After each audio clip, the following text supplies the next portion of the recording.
Claude Reichmann, bonjour. Oui, bonjour.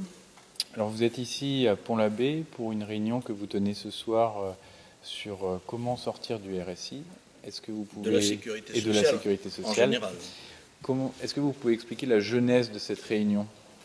C'est une réunion qui a mis 22 ans à s'organiser, puisque la genèse a commencé en 1992 lorsque les directives européennes ont été prises. C'est-à-dire qu'à ce moment-là, des textes européens, qui sont des lois, ont été pris et ils ont indiqué que la sécurité sociale perdait son monopole partout en Europe.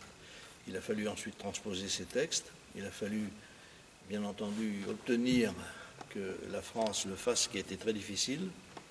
Et une fois que ça a été fait, la France a décidé de ne pas les appliquer. Ce qui veut dire qu'on a violé les lois, on a violé les engagements internationaux de la France, et tout le combat que nous avons mené nous a conduit au fil des années à obtenir que les Français, à la fin, se manifestent et fassent en sorte de protester contre ce viol de leurs droits et de leurs libertés.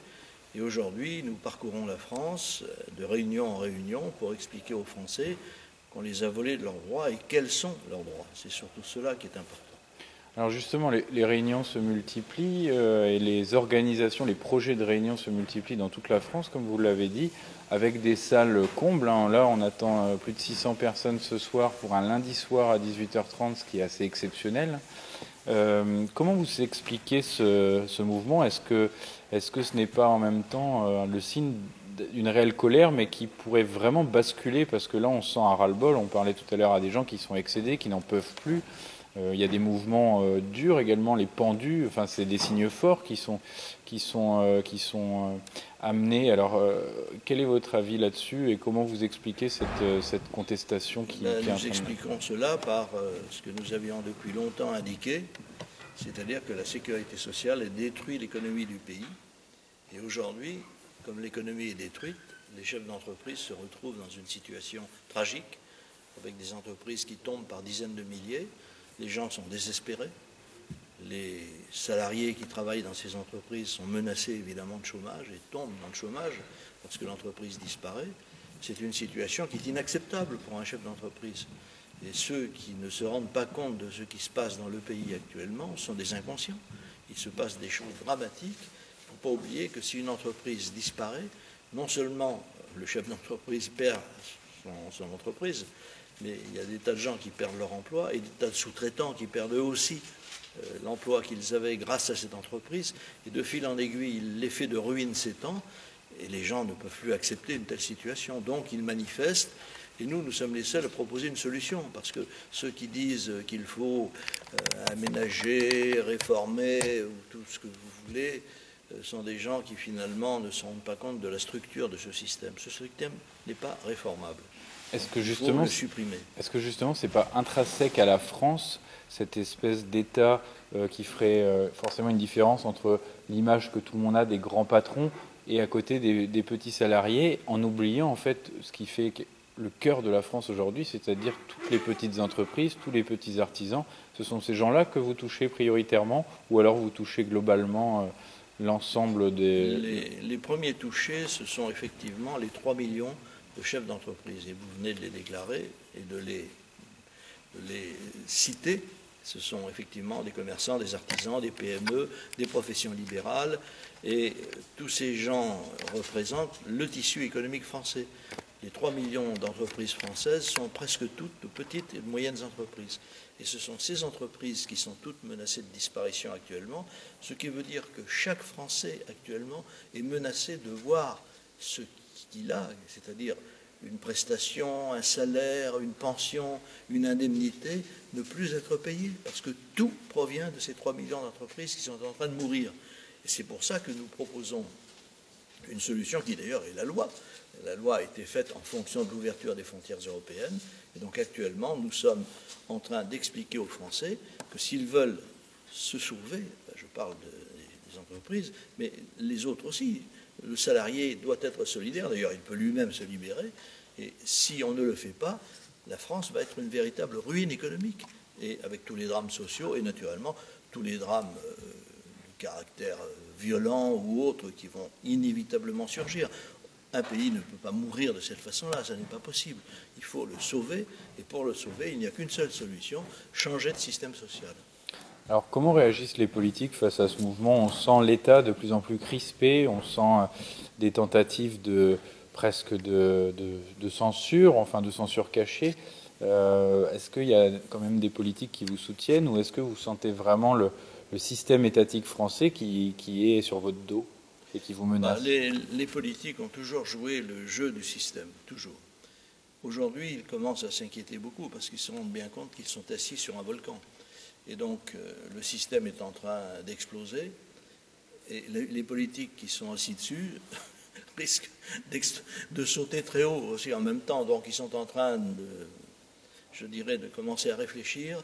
L'État, quant à lui, ne sait plus quoi faire parce qu'il est figé dans une attitude qui vise à conserver le système, et en même temps, il se rend bien compte qu'on ne peut plus conserver ce système, si bien qu'on est dans une situation où plus personne dans l'État ne commande quoi que ce soit. Ils sont vraiment le jouet des circonstances. Ils sont, vous savez, selon l'expression consacrée, un chien crevé au fil de l'eau. C'est-à-dire qu'ils sont sans réaction, ils ne savent plus ce qu'ils doivent faire. De temps en temps, ils essayent de proférer une menace qui est ridicule le plus souvent.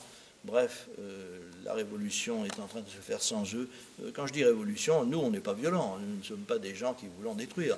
Nous voulons que cette révolution se fasse de manière à ce qu'elle soit constructive et que les gens retrouvent des raisons de travailler, puissent travailler et retrouvent un salaire, un emploi, des capacités d'investissement, des capacités de consommation.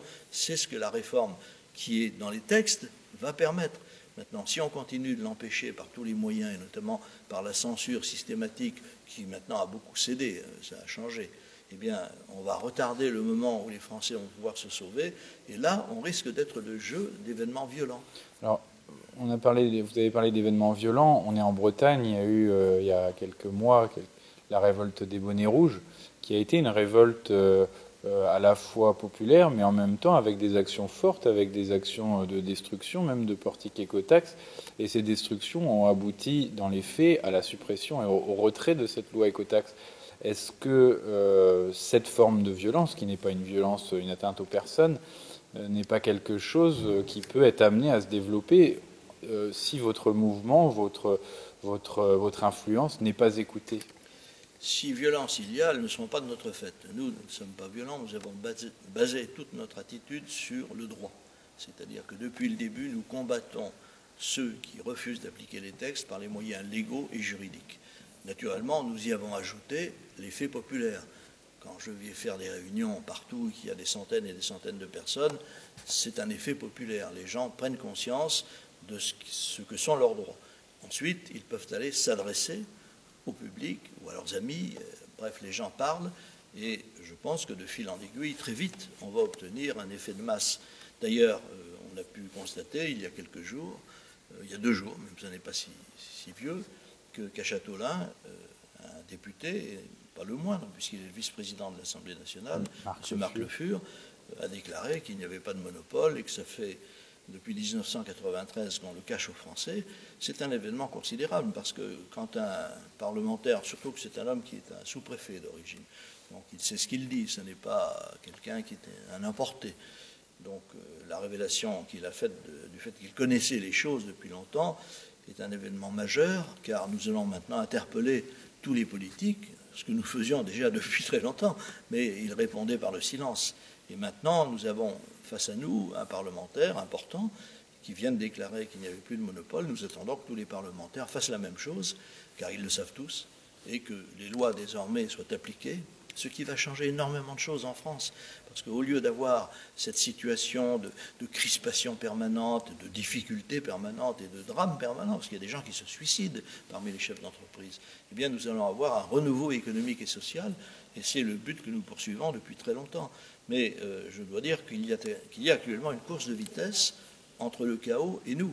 C'est-à-dire que si nous parvenons à imposer très largement, par le biais de la persuasion et par le biais de l'application des lois, les dispositions que nous avons citées, la France retrouvera des raisons d'espérer, se remettra au travail. Non pas qu'elle ne veuille pas travailler, mais elle ne peut pas travailler.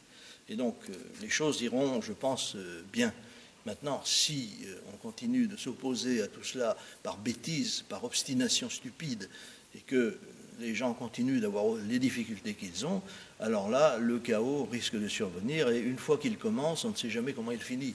Donc c'est vraiment une course de vitesse, et j'espère que nous gagnerons cette course de vitesse.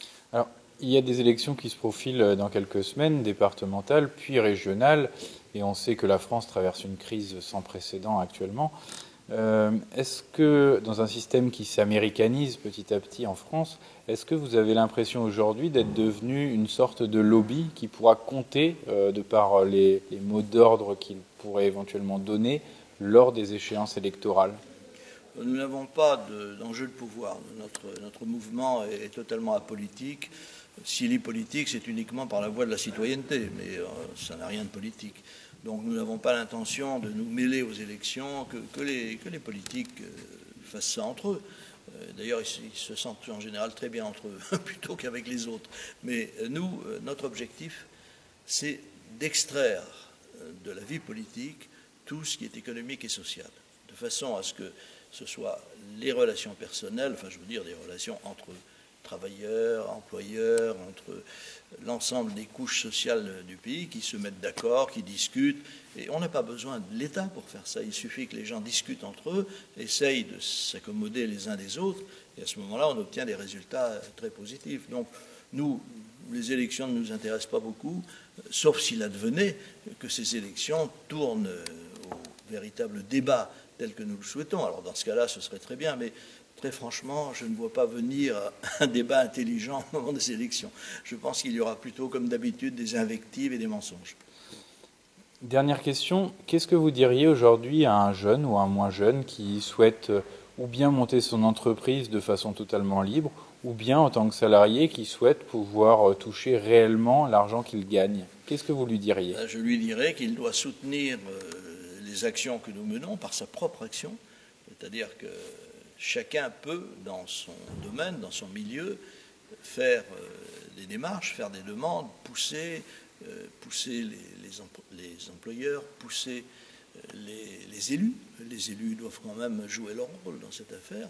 Et je leur dirais, plutôt que de vous désespérer, car hélas c'est souvent le cas, agissez, faites en sorte que ces dispositions soient connues de tout le monde, et vous allez voir, vous allez pouvoir faire un véritable choix ensuite, c'est-à-dire, aujourd'hui, beaucoup d'entre eux, ceux que vous avez cités, sont des gens qui s'interrogent pour savoir s'ils ne vont pas quitter la France.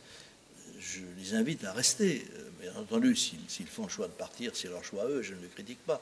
Mais je souhaite qu'ils restent. Les Français doivent vivre en France. C'est leur pays, c'est normal qu'ils travaillent dans ce pays et qu'ils fassent en sorte que ce pays progresse. Donc, j'invite tous ceux qui sont concernés, et il y en a des millions, et des millions et des millions, à se rapprocher de nous à ce point de vue-là et à militer, non pas pour nous, à militer pour eux, pour eux-mêmes, parce que ces dispositions les concernent, et c'est comme ça que notre pays se redressera. Monsieur Reichmann, merci. Merci à vous.